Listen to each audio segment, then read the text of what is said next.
మనిషి తన జీవితంలో జరిగే సంఘటనలో దేవుని అర్థము చేసుకుని నడిచేవారి కంటే అపార్థము చేసుకుని బాధపడేవారే ఎక్కువగా ఉన్నారు.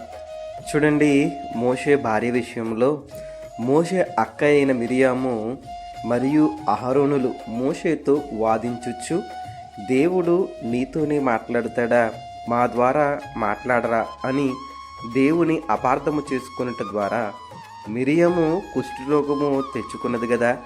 దేవుని అర్థము చేసుకోవాలి కానీ అపార్థం చేసుకోకూడదండి. చూడండి, దైవజనులు కూడా ఒక మాట అన్నారు, కష్టం వచ్చినా కానీ నష్టం వచ్చినా కానీ ఇష్టం లేకపోయినా భ్రష్టుడు అయినా కానీ స్రష్ట అనుట మేల, నీ దృష్టికి ఇది అనవీల గాన చేసుకొనరాదు, దేవుని అపార్థము చేసుకొనరాదు అని. మరి మనము దేవుని అర్థం చేసుకుంటున్నామా, అపార్థం చేసుకుంటున్నామా?